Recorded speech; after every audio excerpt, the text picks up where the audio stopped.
And good afternoon. Welcome to the Differently Abled Network. I'm Dr. Danita Applewhite, and I'm so happy to be here today.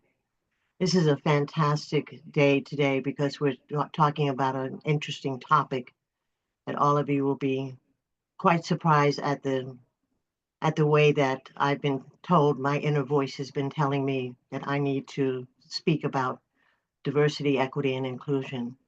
We welcome today, we have a special guest, Dr. Jane Garcia, who will be joining us. And we want to give special thanks to Rosalind Beeler and Lori Elwood and Morgan Garlock for being co-producers and helping with this program today.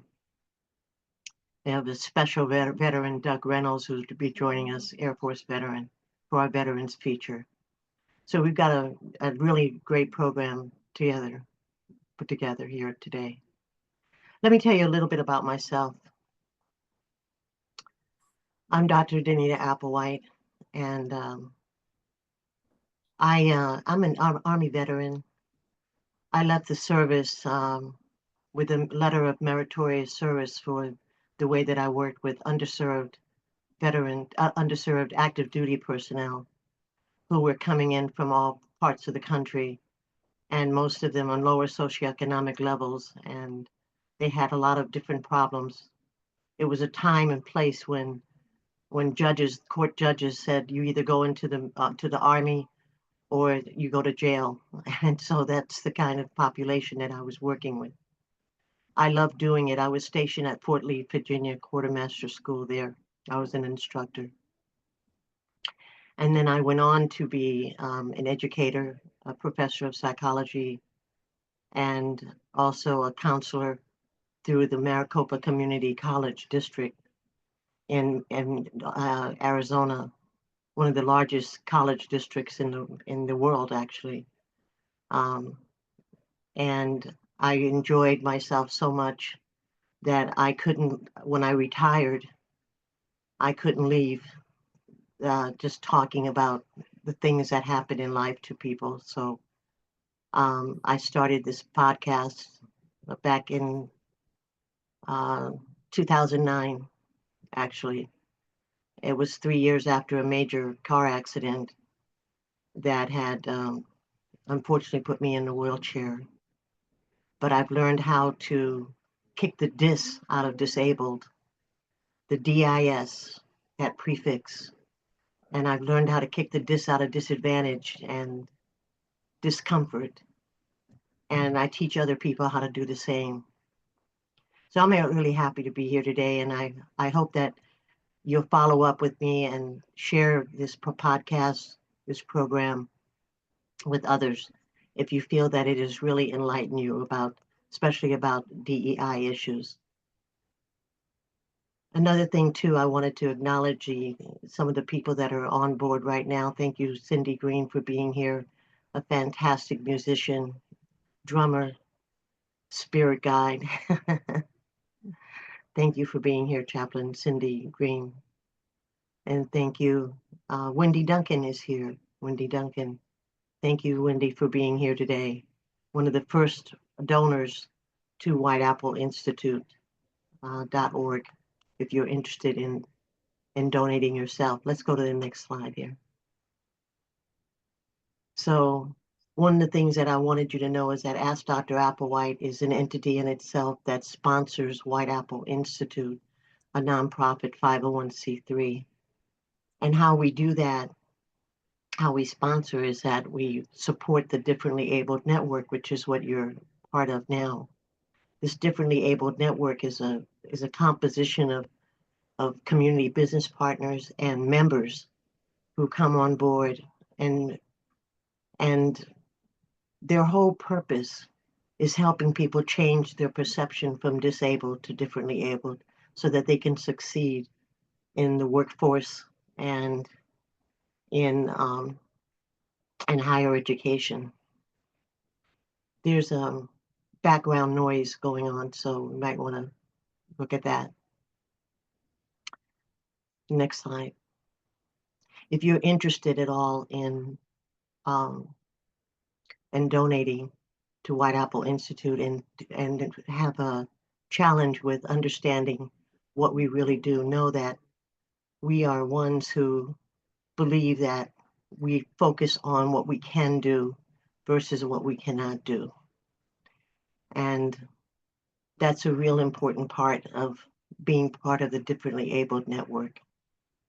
There's a membership fee of $6 a month, $72 a year, and that money is used, put to use for people who are underserved, who for whatever reason, when I say underserved, let me define, Department of Health and Human Services defines it as one who lives in a socioeconomically disadvantaged area and is vulnerable to mental health and other diseases, other physical diseases.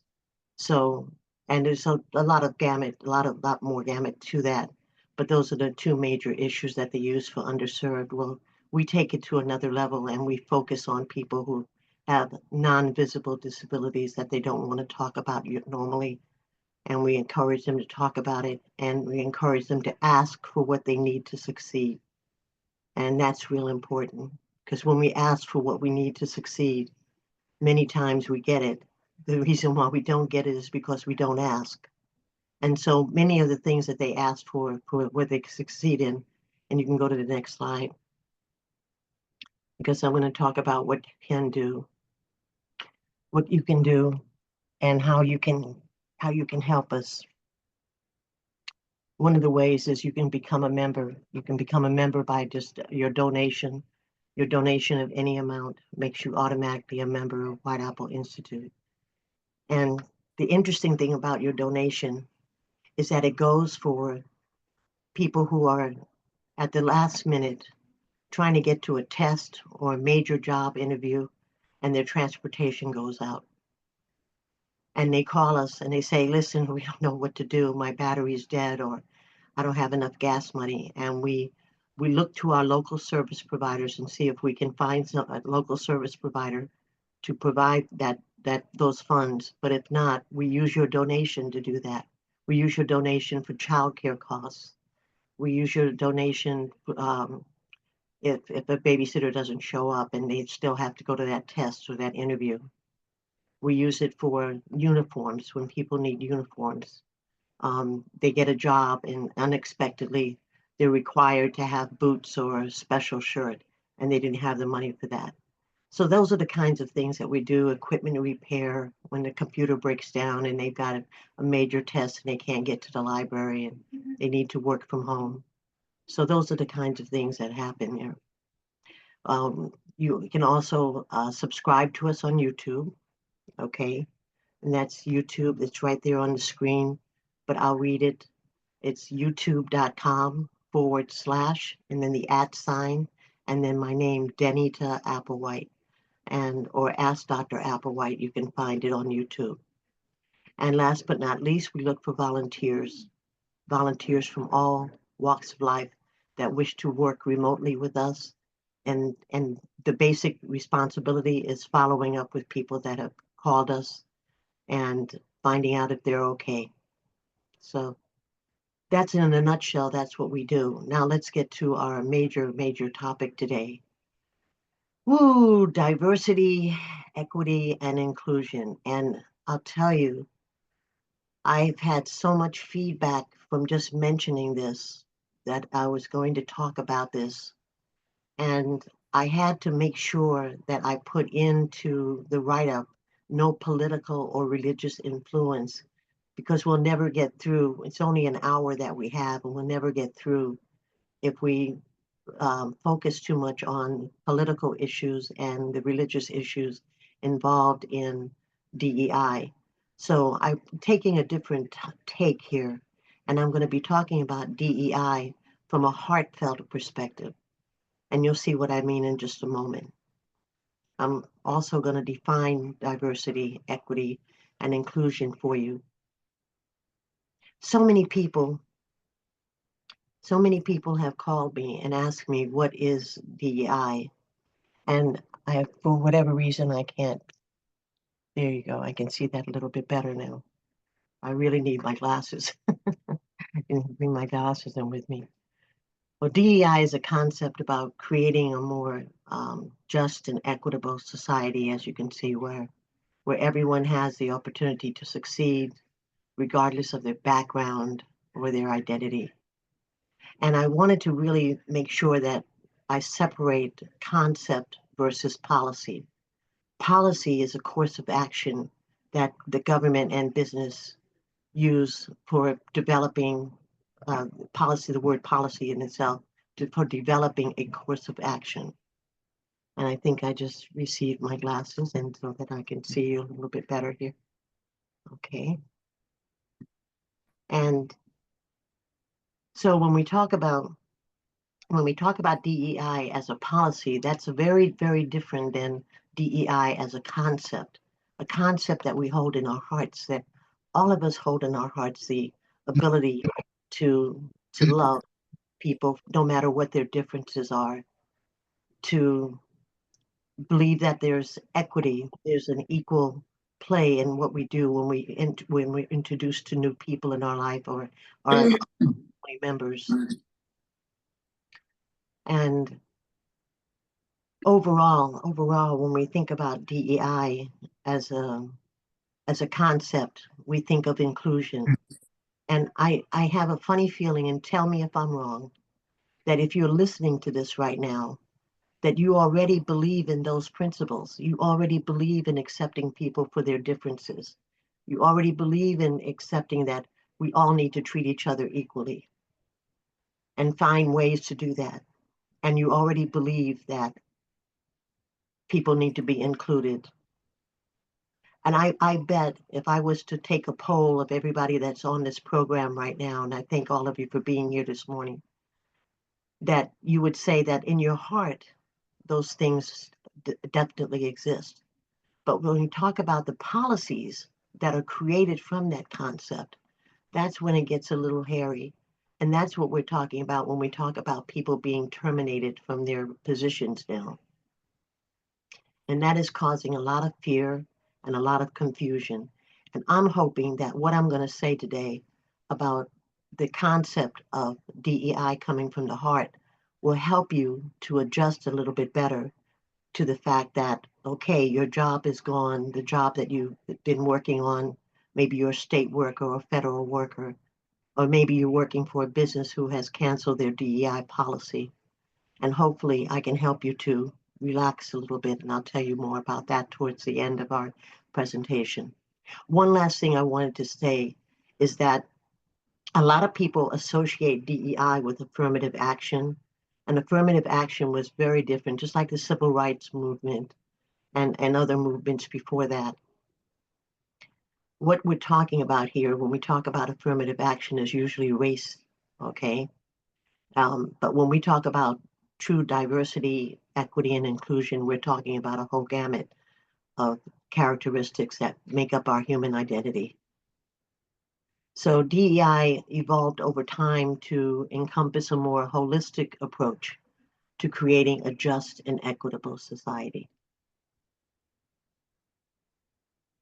And as we move now to the definition of diversity, what true diversity really is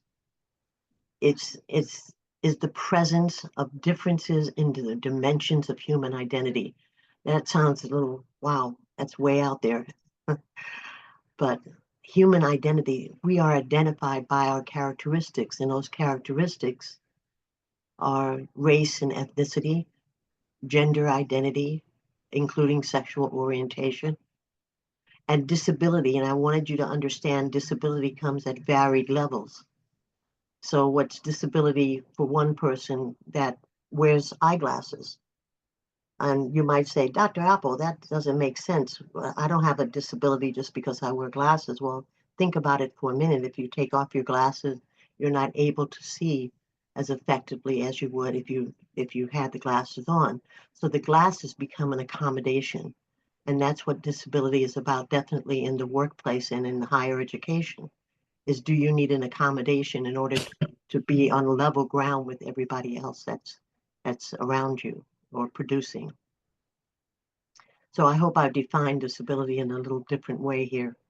And also while I'm on the subject of disability and the dis in our ability, or one or more of our abilities, is that we call ourselves differently abled, but we're not ignoring that we have a disability. I am a differently abled person with disability. And the only difference between me and some other people with disability is that I don't identify myself as a person with disability right away when I meet somebody. When I meet somebody, I say my name and what I do, just like everybody else does. Okay. But age is another way we look at diversity. We look at some of the characteristics of human identity, of how we identify ourselves. And age, listen to this one, 25 years old, and you have multiple sclerosis. And then at 50 years old, someone says, I have multiple sclerosis. Those are two different people at different ages with the same diagnosis, but they're going to express themselves differently. And that's why we need to look at varied levels of ages when we're dealing with diversity. Also, religion and culture. And there's so much. I mean, I found 39 plus characteristics of diversity, which was unbelievable. But so I just named a few here: culture, attitudes, values, and belief systems, accepting each other for those issues. What kind of value system that you have? It may be different than mine, but I'm still going to accept you. And of course, socioeconomic status, a big one. We look at people differently depending on their socioeconomic status. But most of us who believe truly in true diversity and the human as a human identifier, we try to look past these differences so that we can communicate effectively. So what about equity? Well, equity, most people think of it as balance, and it is balance, but it's a little bit more than balance. It's how we balance out what we do, what we give to people, especially in the workplace or higher education. Or it may even be if you have a small organization, a small group of people, like a nonprofit, a small nonprofit, or a small church, and you have a DEI policy that's based on these concepts that I'm talking about, then you not only want to look at people as far as what can I give you on an equal basis, but what fits for you. And that's true equity, is looking at what really fits for that individual. What is inclusion then? Isn't inclusion basically the same thing that I've been talking about? No, a little bit different, just a step further. And let's see if this makes sense to you. Is that inclusion is when you're valued, respected, and connected. And that means that there's a warm welcome to who you are. I remember being in grade school and there would be the bullies on the playground that would pick on people, and there would be people that would sit over in the corner and never have friends. And I know that in my heart that I wanted to be friends with them. I wanted to make them feel welcome. And I have a funny feeling that you feel the same way, that you've done the same thing in some place, sometime, that you wanted to include someone that felt that they were not included. So if I've given you at least a basis of diversity, equity, and inclusion, I'm happy for that, because I'm going to say it, I'm no expert at all in DEI. I was, as I said earlier, I was given this to talk about from an inner voice because I had so many people calling me that, number one, were fired, or they were afraid of being fired, or they are afraid of being fired, terminated because of DEI policy. And a lot of people asking me, what is DEI? Okay, so we'll go to the next slide now. Here's what I found out. There's a few things I found out is who is involved in developing DEI policies. And the interesting thing I found out about is that no one person developed DEI. And it makes sense if you think about DEI being here throughout history. It's been here since the beginning of humankind, that we have always fought for diversity, equity, and inclusion. If you think about all of our wars have been because of differences in people, not being able to accept each other, not being able to have to treat each other equally. and not being able to include each other at the table. So when we talk about really how policies are developed from this concept, we talk about how human resource professionals are the first ones who develop the DEI policy. And then we go down the line at employee resource groups, which are just groups of employees gathering together to put together policy. And then we have legal counsel, and then we have senior leadership and external consultants that come in. And they're the ones who develop all these policies. But again, it's always back to the regular people, you and me, and what we actually hold in our hearts. And I just wanted to leave you with this. DEI is based on the policies that are developed, are based on the size and structure of the organization. So a small organization is not going to have the same DEI policy as a corporation would have, a major corporation would have. So when and why did DEI start? This was really important. A lot of people wanted to know about this. So I said, let me go ahead and research it, but I couldn't really find anything that validated when and why did DEI start, except that DEI started within our hearts. Okay. And now in the early 2000, in the early 2000, we had a global explosion, I call it, a globalization with a lot of increased interconnectedness. And the reason why I thought that was important, as far as how DEI policy was formed, is because we all know what the internet did. The internet exposed us to people around the world, different people with different races and different ethnicities, different cultural attitudes and values and belief systems. And we were like, wow, especially when we looked at who usually held those positions in companies and organizations, did not look like what we were seeing on the internet, and people who had the same equal skills and talents. And so it became an eye awakening, a real, true eye awakening for the exposure to different differences. Okay. And we'll move on along. So we have Dr. Jane Garcia, who's not here yet, but she is coming on board, and she will be talking about diversity, equity, and inclusion. But before we introduce her, we'll move on to the next slide, and let me tell you some other things about DEI policies and how they have a significant positive impact on women. Okay, I picked on women as a way of expressing that, according to the Department of Labor and other organizations that I've looked at, women are usually the lowest on the totem pole.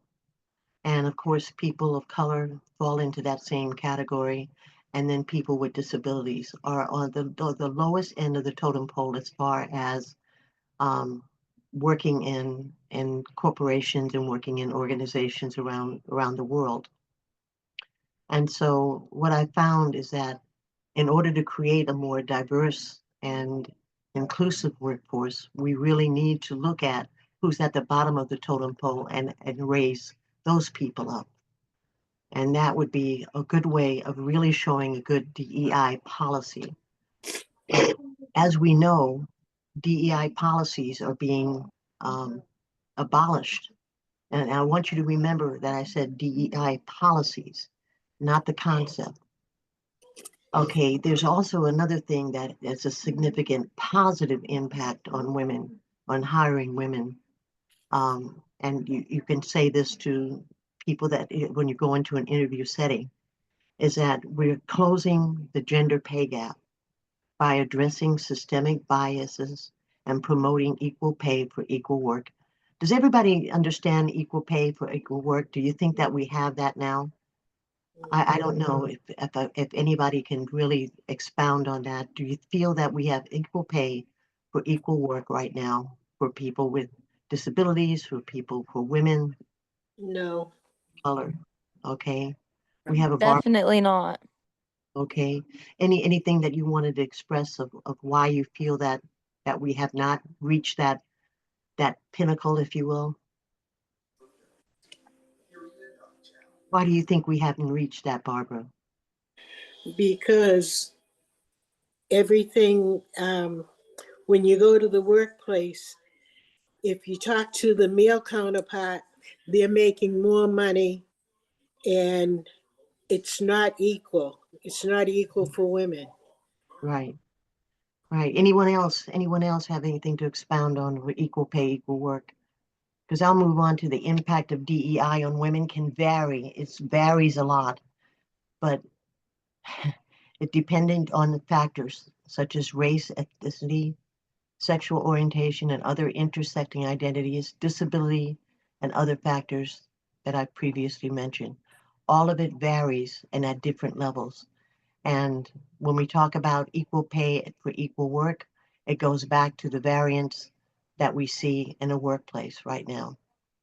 And I know, and I believe that there already has been change and we've moved forward.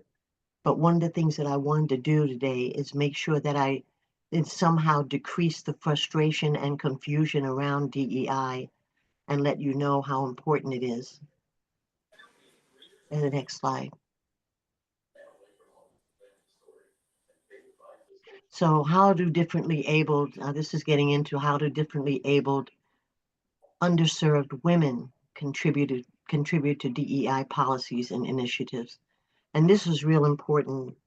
And I'm going to read, even though I don't usually read PowerPoint presentations, I'm going to read this to you because it's so important that we read along together.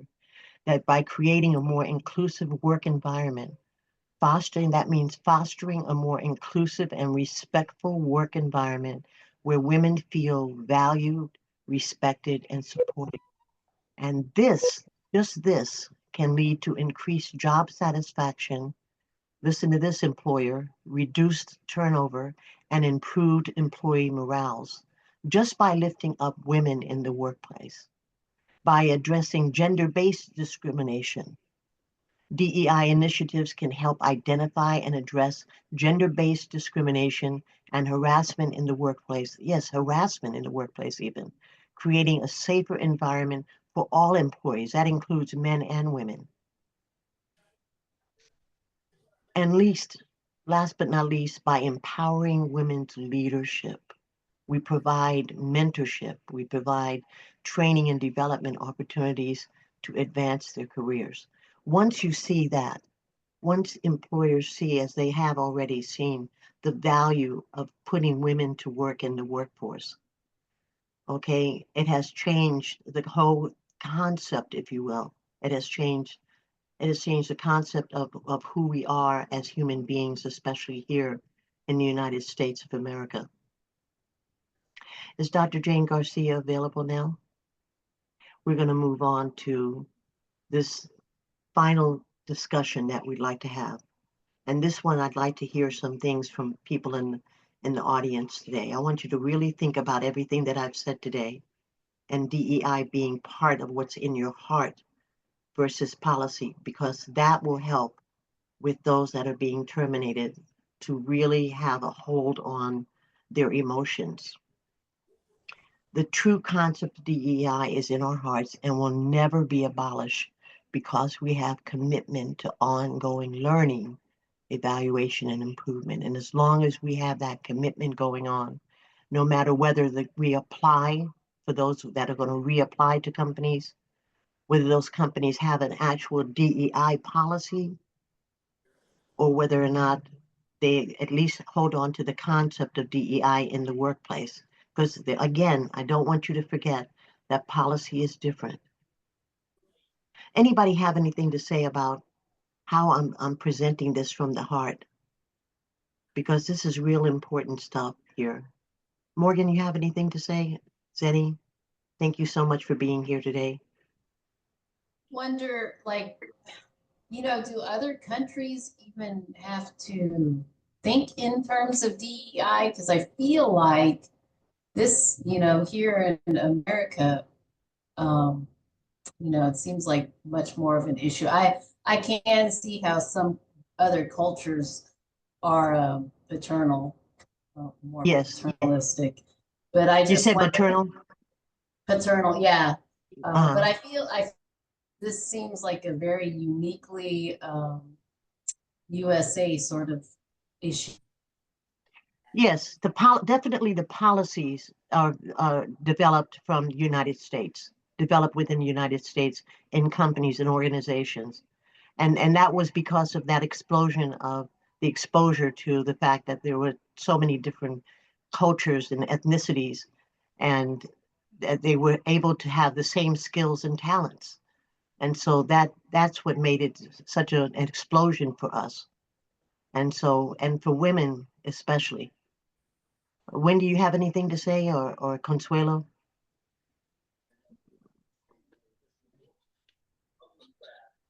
Yes. Oh, I think Lori has something to say here. Go ahead, Yeah, Lori. I'm not in the workforce anymore. I'm retired.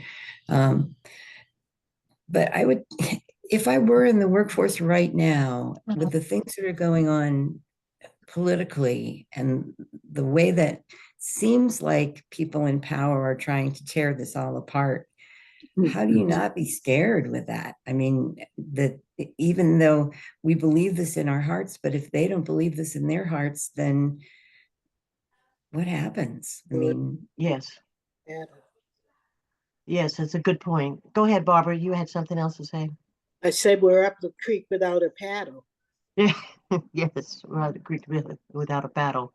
And what is the paddle? The paddle is the concept that we hold in our hearts, because, I look at people, and I'll just go to the interviewing part, because a large number of people are now going to be subjected to interviewing again.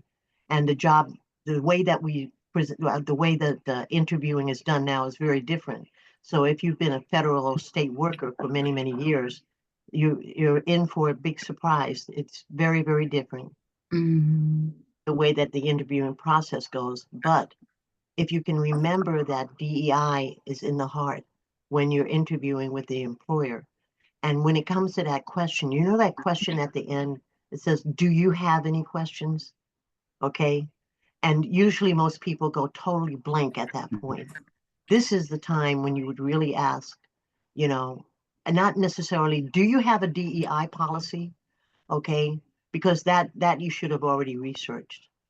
But to talk about diversity, equity, and inclusion in a way that you're asking the employer and letting the employer know, the potential employer know, that this is your belief system before you take a step further, because you certainly don't want to be subjected to being terminated again because of DEI policy being terminated, being abolished. Okay. I completely agree with that. I think that diversity, equity, inclusion, right? It's more than just a corporate initiative or a policy. And that's exactly what Dr. Applewhite is emphasizing here. While the efforts of DEI are facing right now, I think, political and also institutional challenges, the essence of just inclusion and fairness and diversity itself, that will never be erased. It's impossible Yes. to be erased. And I think what Dr. Applewhite is saying here is it's because it's a fundamental human value. And Yes. there's diversity itself, it's powerful and it's a great tool for business. It's a powerful asset. And Yes. outside of it, it fosters our own innovation and creativity in our own lives as well. So Yes. I really love what Dr. Applewhite has to say about this. And it's a great reminder for each other that DEI is really in our core and not anything else. And I wanted people to understand that, as I address underserved women, I'm also addressing underserved men who fall into the same category and are dealing with, well, we call it the struggle to juggle many times, the struggle to juggle jobs and class schedules and parenting and family responsibilities. And then an emotional and financial crisis comes along, like this DEI policy being abolished, and it feels like your whole world is falling apart. But men and women are both subjected to that now, especially. And I want them to really, truly relax. And when I say relax, I want to explain that in a moment, but I think that Zeny had something to say. Zeny, did you have something Yeah, to say as a I, woman veteran? I was wondering if, from an employer's point of view, would they feel like they would be outing themselves if they actually admitted that they are still supporting DEI? And that's Mm-hmm. kind of, a fine line, because what would be great is if in their job posting, they could actually say up front, hey, we're still upholding the whole DEI policy thing. And hopefully that wouldn't put them in a position to become a target for anything. So I'm just curious how that might make the employer feel. Probably not too well in this day and age. And now small businesses, of course, that's different. But when you're talking about major corporations now and nonprofit organizations that have DEI policies, they probably, being that their policy was abolished, they probably will not say anything. But that's why I think it's so important that we hold the DEI concept in our heart, that when we're talking about it, that we use words that will be keywords that lead us back to whether or not this potential employer or organization is really for DEI, for the concept, okay? Because I'm not pushing policy, I'm not pushing one way or the other on that, because that would get me into a political discussion. But talking about diversity, there's nothing wrong with talking about diversity in an interview, but talking about inclusion when you're asked about management, especially if you're going into management, I'm saying, because then you're going to be in charge of other people. Consuelo, you had something you wanted to say also? Yes, but I don't know if you can hear me. Yes, Can you you hear? can hear you well. Yeah, what happens is every time there's an update, for the phone, everything changes. And now I don't know how to manage this. It used to be easy, and now, but anyway, yes, I think, we're right on the money, like like this saying, because a lot of things we cannot legislate from the top. It has to come from the bottom, and specifically from our hearts. That's Yes. where everything has to be written, and we can show it, like you said, without being controversial, and with using keywords, and just with our own with our own acting and behavior, we can Yes. Practice this principle. Yes, yes, and it is a principle. The principle is another word to use for concept. Yeah, it is. It's a basic principle that we hold in our hearts, In and so our why hearts. wouldn't we talk about it? Just the same way we talk about anything else in an interview. Why wouldn't we talk about diversity and equity? That we treat people equally, and watch the response of the employer that's interviewing you. And if it's not conducive to what you want to where you want to work, then you already know that that's not where you want to be, and you're going to relax. Okay. Anyone else have anything? Yes, Cindy? Yeah, Thank you. well, I'm thinking about the very deepest roots of it. It is prejudice, and it's gone Yes. through the generations, and I think, we've been working on that for a long time, Yes. and it seems like it's been lessening some, but more and more you see people, go back to your own country, things like that. It's Yes. just the whole, and women, we've always had this prejudice, and I don't know what to do. Yeah. It's just teaching your children, and we just have to keep moving forward with that. Yes. And there's a lot of moving forward that we have to do. Lori, you had something more? Well, I think I could be wrong about this, but I think there's a misconception out there among people that what DEI is doing is taking unqualified people and forcing them to get a job, and Yes. saying, you've got to hire this person, even though you've got 52 other people that are better than they are. You're going to have to pick this person because they're Black and they're in a wheelchair. Whatever. And I think people really, I've heard them talk about that a number of times on different TV shows and things. And I think that's a complete misconception of what this is about. It isn't saying, it's saying we're equally qualified, but you're not hiring us because of blah, blah, blah. And I think it's important for people to know that isn't, my understanding is that isn't what we're fighting for here. It's not, Yes. you know, to let unqualified people be hired just because they're disabled or whatever, but it's give us all an Yes. equal playing ground. Is that, am I getting that right? Well, I think here's one of the things that's been going on is that there's been a misunderstanding about what DEI is overall, and that's what I found in my research is that that people have been hiring people because they, even though the merit has been different, okay, they've been hiring them. They go to the person who is the person of color, or they go to the woman or a person with disability without actually acknowledging whether or not they can really do the job effectively. And so that's one of the things that I think has put a bad name out there on DEI and a policy is the misunderstanding about what it really is.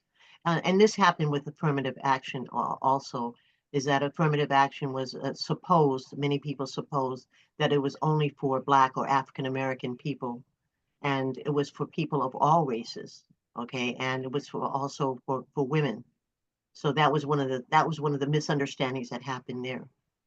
Anyone else have anything else that you wanted to comment I on? do. Yes. To Lori's point, I Mhm. almost feel like it's not so much about bringing DEI to the spotlight. It's more like we can't say straight out, hey, we just don't want to have these misogynistic, racist sort of practices going on in the workplace that are Right. sort of fostering this toxic work environment. So instead of saying that, we're just basically trying to even the playing level by saying, it's labeled DEI. Well, let me expound on that a little bit more, and you can help me with this. Is that from a military perspective, because you served in the military, just like I did, and we have and I think there's another person here that served. Um, there is a difference in the way DEI policy is exerted in the military, even though we have occupations that we interview for. Okay, DEI policy looking at diversity, equity, and inclusion has been a challenge for the military. You agree? Yes. Yes. Oh, is that Barbara Coleman? Barbara Jeter. Oh, yeah, Barbara. Oh, yes, Barbara. Thank you. Thank you. Yes. So you've seen that yourself, that there's a challenge for the military to really Yeah. expound on it. Yes. How about with women in the military? You can, I know you can really talk about that. Especially with women in the military. Yes. Yes, and let me bring that to a head here because it's real important that when we talk about women in the military, women just when did we start going to combat? Anybody have any a year on that? Was it Afghanistan? I think it was in. It's in the 2000s that we Well, actually I started. I mean, I went during Operation Iraqi Freedom 2 during 2005, And but you were combat. yeah, that's considered combat duty. I'm Mhm. considered a combat veteran. But also to your point, I used to jump out of airplanes with the 82nd Airborne Division, but even though I was airborne, I was jump qualified. They told me right up front that I would never jump into combat, which Wow. didn't make any sense to me. It's like, well, why am I even training for this stuff? If I'll never jump into combat because I'm a woman. Right. But that Right. was odd. Well, that's again back to the misunderstanding of DEI policy because they were trying to exert a policy that had been given to them, but they really didn't have the concept in their heart about what DEI really was all about. Because if they had, then they would have never said that to you. They wouldn't have trained you for something that you would eventually not be able to do. They were So check marking a box. It sounds like what you're saying. to say They that were once more. they were just check marking a box, Yes, I was a token. Yeah. right. Yeah.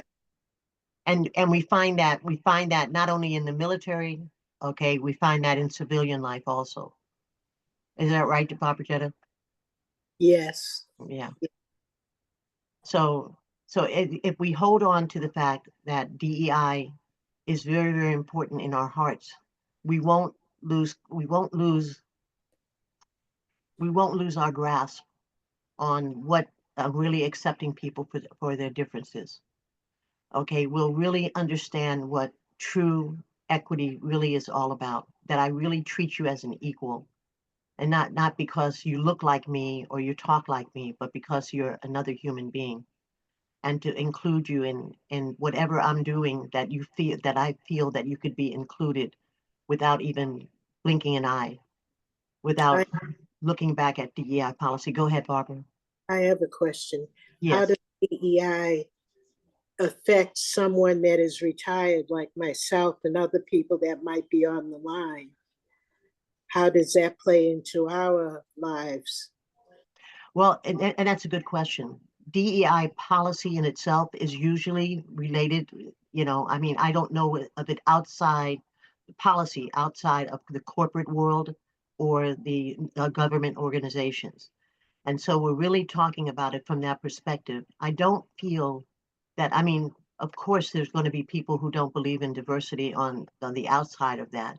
But I don't feel that that's really going to, DEI in itself is going to impact benefits for people that are not working or seeking work or seeking higher education. Okay. Does that answer your question? Yes. Any other questions? Because this is Ask Dr. Applewhite here, so you can ask any questions if you want. I think I heard a question last night, was it last night, about the fear that people have. Lori, I think you brought that out a little bit more last night. Do you remember your question about fear, the fear and frustration that people are feeling? Well, I just think that as we watch these kind of policies be kind of destroyed, Yes. and that there must be a tremendous amount of fear for people, particularly that are still in the workforce and that have to, or school or wherever, Mhm. that it just looks like the whole tower that we've been building for so long is being torn to the ground. And if I were in that position, I think I'd be quite frightened by it. So, Yeah, especially if you were hired under DEI policy, then now in this day and age, with what's happening with our current administration, that DEI is being abolished and DEI policy is being abolished. But that's why I thought it was so important to talk about it coming from the heart, and so that it would give people more interviewing skills to look at from that perspective, that they could expand their interviewing skills with knowing that they're going to talk about diversity, equity, and inclusion in their interview process. And remember again that most people, when they're interviewing for a job, that that you're not the only one being interviewed, that you're interviewing the employer also. So that's real important. I can't emphasize that enough. Um, just know that by promoting DEI, organizations can create a more equitable and just workplace for women and all employees. Okay, understand that. And as we come to a close of our meeting today, and we're so happy with that we had good questions, good comments coming from all of you. And I always like to end the program with talking about healing from what's going on. And so I've been kind of pushing that word, relax, everybody relax. And here's my survival tip for those who are being terminated right now from employment because of the abolishment of DEI policy again, is that we relax and we refurbish ourselves, that we truly refurbish ourselves. And that means to look at where we feel broken, and don't put a band-aid on it, really acknowledge it. Okay, exercise your mind and your heart, and really get in. If you have to listen to this podcast again, listen to it again, so that you really have a hold on how you're going to present yourself in the future now. Love yourself. Loving yourself is real important during this time, and not thinking that it's targeted at you. It's targeted at DEI policy, and that's the reason why there's termination issues. As long as we acknowledge our fear, acknowledge your fear, and exit from that fear at the right time. Okay. Yeah. Find ways to, as I wrote down here, that look for companies who believe in DEI, in the concept of DEI, and don't go any further. If you don't think that a company is doing that, then you don't need to interview with them at all. Do your research. Okay. Dr. Applewhite, Yes. So we are literally trying to, so there's that saying about, we can't control the wind, but we can set our Right. sails. Yes. What we're trying to do is bring objectivity to a very subjective sort of Yes. issue, right? Yes. And for you to say something like, basically, it's a two-way interview. You're saying that as someone with the instincts, like you would know the questions, you can sort of feel them out. So I was wondering if perhaps there's a way, like almost like an instruction book that you can give some of us who are trying to enter into the workforce, like what are the red flags to look for? What are your spidey senses? What's on your radar? What do you look Good for? points. Yeah, because you're saying it, this is like very second nature for you, but for someone like me, I don't have your instincts. Right. Yeah. Right. And actually that's a program in itself, just to look at the points, because interviewing is going to be different now. And so we need to develop new questions. Like I said, that question at the end, do you have any questions, needs to be expounded on. And expounding on that would mean that you talk to the employer about how they feel about differences, working with people who are different in the field. How do you feel about equity? Is this an equal environment for everybody? But that could almost be dangerous for an interviewee, because yes, you're almost like outing yourself, yes, saying that you believe in this, and then they can lie to you and say, oh yeah, we're all into that. But as soon as they have you entangled and they've got you locked down and you're on this probationary period, and you realize down the road that, oh no, that's not really what the workplace values. Yeah, so it's a catch-22. right. And that's a good point.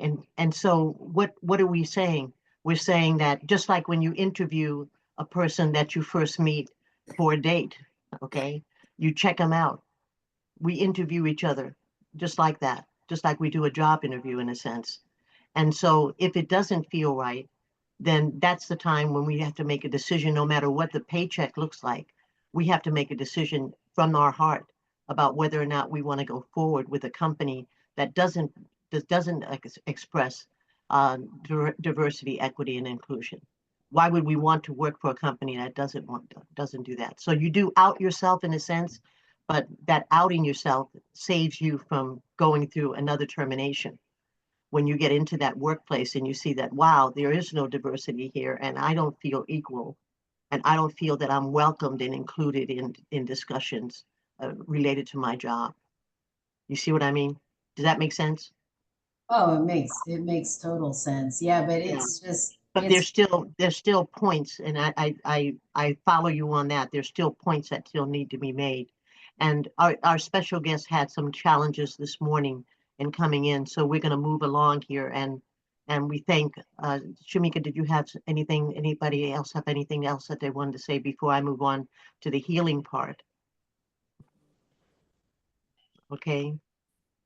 Lori, take over here. Our co-producer, Lori Elwood, Chaplain Lori Elwood, has been so wonderful with talking about healing and with music and art. You go ahead, Lori. Well, I'm probably going to be a little repetitive about this at times, because I am such a believer in the importance of adding creativity like art or music or dance or theater or reading, or it could even be watching movies, anything that brings some of the beauty of creativity into your life. We're all creative every day. Everything that we do, to some degree, we're using creativity. And it's important to acknowledge that, because people will say, oh, I'm not creative, but they're wonderful with math, or they can cook beautiful things, they're That's always creative, creating. right? A parent is creating all the time with their children. And creativity is everywhere. And we tend to think we're not creative because we can't play the trombone, and so I try to represent that some in these pictures here. And for myself, there's been a great deal of healing in music for me, particularly, and theater, but music. And I think that people get the idea that in order to be touched by music, you have to get up on a stage and rehearse and be able to play the piano perfectly or something. And the truth is that you can talk to, I don't want to say her name, but the person, the little thing that I'm going to talk to and say, play a song for me, because if I talk, she'll respond to me right now. And so or if you have a CD player, or if you have any of the streaming services, and just ask for a song you like, or I don't even always ask for a specific song. I'll say, play classical piano. And that happens to be something I love. You could say, play jazz, or play, piano jazz, or anything. Get a little music into your life. It can be going on while you're getting dressed in the morning. It could be anytime. And I think people forget to put that little bit of something into their life. Or I said last week, if you like to dance, turn your music up loud and dance in your living room. You don't have to go someplace. And as I said last time, I've watched Dr. Apple dance in her wheelchair and drum and just be completely into the music. You bet. And she's a beautiful dancer. And so I just want to each month encourage people to look for that little opportunity. Don't make it a big deal. If you like to draw or sketch, pull out a sketch pad, sketch for 10 minutes or 5 minutes, anything to just bring some of that creativity into your life. So it isn't always, I got to go to work, I got to clean the house, I got to do this, and it's just drudgery all the time. And you don't bring that little bit of beauty. For me right now, I happen to live in an apartment that has these huge windows that look out over a river. And it was a tremendous gift to get it. And my just standing and looking at that river is incredibly creative. And I sat there with my... So what you're saying is basically backing up what we've been talking about today. And when I use that word relax, is that they could use music and art in itself to help them relax during this time, especially being that it's such a hardship for people, Lori, that to lose their job, to go into a job in the morning after you're expecting that the doors will be open and the doors are closed. And I can imagine, I can only imagine what that must feel like, especially if you have a lot of payments to come out. So this process of healing from music and doing something arts and crafts is so very, very important. I appreciate you bringing it out, and the pictures that you've chosen for us just say it all, that no matter what the dis in your ability is that you can still find ways to relax with life. Right. And that you can really make changes in your life by allowing yourself this, instead of regimenting yourself into, I can only do what I have to do. I can't do anything that's pleasurable or enjoyable. And that's why I try to emphasize, we're talking 5 minutes. We're not talking, you got to sit down for 3 hours and, make a dress. Yes. But just a little bit. And I put writing up there because writing's a very powerful form of creative expression, and a great way, to keep a journal or something. And I try to say it in a way that people who are overwhelmed with how they're working with everything, I'm not saying, just stop working and go do that. I'm not saying that at all. I'm saying give yourself 5 minutes. We've got to find that time. We've got to find that time. One of the things that Lori has brought to the differently abled artists and musician portion of our program at the Differently Abled Network is that that there are different people out there that come on board and that tell us about how they're overcoming things in their life. And we had a few stories today, but we'll have more stories later on. And we hope that you'll come into the program and especially hear what she has to share with us. It's in a moment here. Let me just tell you, it's a great song that she picked out for us today. Um, and it means a lot to me because I see Lori as someone who has steel in her spine. I see myself as someone who has steel in my spine, literally steel in my spine, and then emotionally and spiritually, that I hold on to the fact that I'm strong from within, and I want to help everyone to have that same strength, and not to say that it doesn't fall away sometimes, but you grab it back. And one of the ways that I grab it back in Lori is by music. Yeah. What do you have for us today? Share with us what you have with us. I have a wonderful song by a singer-songwriter friend of mine, Daniel Namad, and he wrote this about during the pandemic, I think, is when he wrote the real album, and this song is called "Steel in Your Spine," and he will explain just a tiny bit about what it means to him, and it's my top of the line song right now. First time I ever heard it, I just burst into tears. So this is "Steel in Your Spine" by Daniel Namad. Well, before you do that, let's do what can you do once more? What can you do? I just want to remind you that your donation is very, very important to keep this program going. If you like what you've heard today and some of the other programs that we've done, please look us up at whiteappleinstitute.org and make a donation of any amount, and you automatically become a member of the Differently Abled Network. And there's a part on the website that talks about memberships and sponsorships and what that's all about. Subscribe to our YouTube channel, and don't forget that there are volunteer opportunities, and that even goes for students who are looking for credits. I want to give a very special thanks to all of our sponsors today. Lori, take over with that "Steel in Your Spine."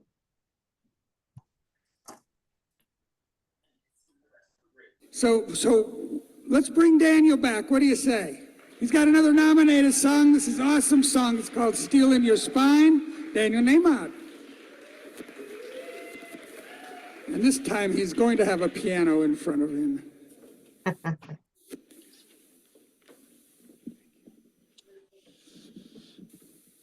Hello. Another new song. This one inspired by a growing realization that most of us, most of the time, do our best to emulate normal, do our best to appear fully functioning, put on a brave face, a smile, a "I'm fine, how are you?" But that it doesn't take much digging beneath the surface to find right in front of you or me a survivor, someone with guts, someone with perseverance, someone with pain through which they have battled to arrive where they are. So it's really intended to be a song about compassion and connection, and you may relate to it in one direction or the other. And it's on my new album. The album's called Real. The song is called "Steel in Your Spine." Here we go. Thanks again.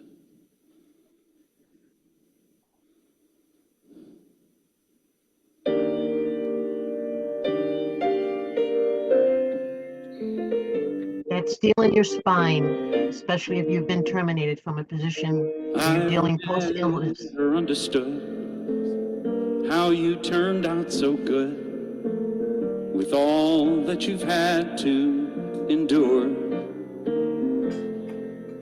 No one expected you to make the best of you. the deck stacked against you for sure. The more that I learn, the more I admire how you never got burned being forged in the fire. 'Cause an ordinary mortal would have quit by now, with a life like a field full of mines. You're human, I know, only muscle and bone, but you must have steel in your spine. You never talk about when you first figured out that you'd have to go it alone. It breaks my heart to picture you, a child hiding out of view, so young to fight on your own. But still here you stand, and still here you are, igniting the world with your luminous heart. Yeah, an ordinary mortal would have quit by now, with a life like a field full of mines. You're human, I know, only muscle and bone, but you must have steel in your spine, and that would explain how you never admit any pain. So let me just say that child has a lot to be proud of, but no longer needs to keep the world at bay. If you were mortal, you'd have quit by now. You've been counted out so many times. You're human like me. You can bruise, you can bleed, but you must have steel in your spine. Yeah, a mortal would have quit by now, but your light was determined to shine. You're so much more than they see, a superhero to me. Oh, you must have steel in your spine. You must have steel in your spine. Thank you so much for being part of the Differently Able Network.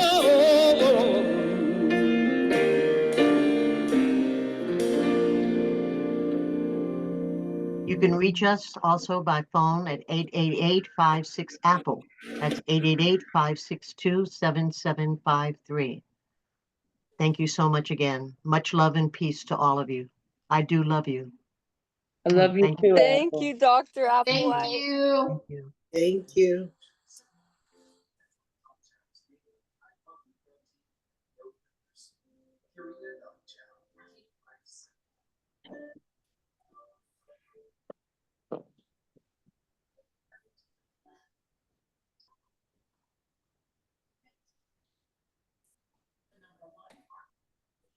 Love you, Apple.